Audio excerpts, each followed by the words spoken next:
Frosted cereal originated in America in the 1950s, and today you'll find versions of it on breakfast tables around the world.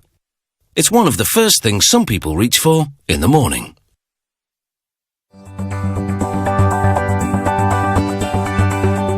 This particular blend of frosted cereal is a combination of wheat flakes, corn flakes and granola clusters. Half the flakes are frosted and half aren't. And there's honey, rolled oats and rice in the granola.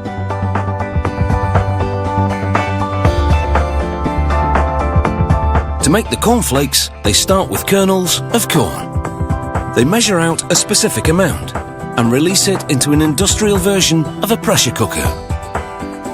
The operator locks the lid and the system pipes water and flavourings directly into the cooker. It rotates for an even distribution of heat and an even cooking of the grains. After about 3 hours, the kernels have absorbed moisture and softened. As the corn flows out of the cooker, a screw conveyor system moves it towards a dryer. They cook a measured amount of whole wheat kernels in water and flavourings. They only need an hour in the rotating pressure cooker. Like the corn, the whole wheat absorbs a significant amount of water during cooking. The kernels are about 30% moisture when they exit the cooker. They now merge with the corn en route to the dryer. The drying time will bring the moisture content down to about 19%, making the kernels the right consistency to be transformed into flakes. The grains now flow into a mill. The mill has 2 big heavy rollers, similar to the kind used to level tarmac.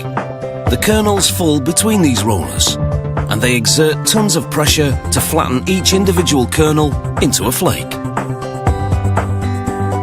In the process, the wheat flakes turn whiter and the corn turn more yellow. At this point, the flakes are still quite soft and not at all tasty. A trip through a long toaster oven will give it that crisp cereal consistency. It's a high temperature toasting and reduces the moisture content from 19% to just 3%. Here you can see the flakes before toasting and after.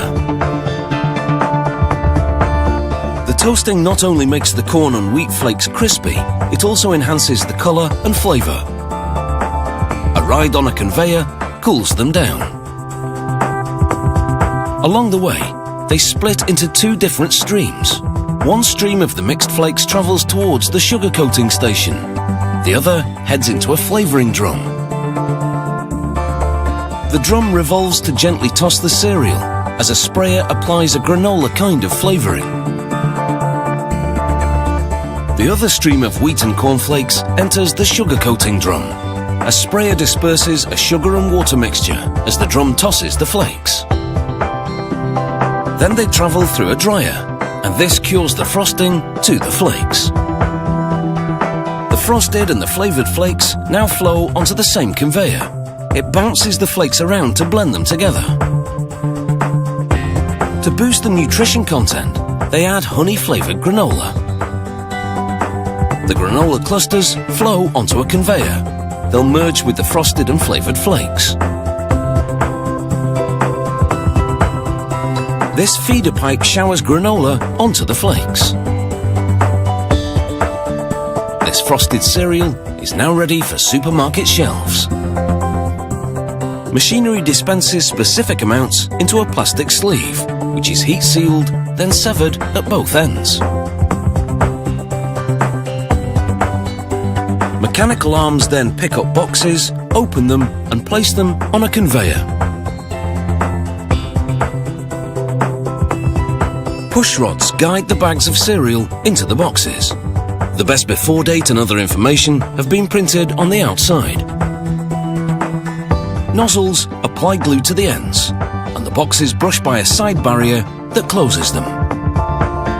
Producing and packaging this frosted cereal blend has taken about 5 hours. Now people can wake up to their first meal of the day knowing how it's made. Cheers from the Breakfast Brigade. Kernel of corn, we salute you.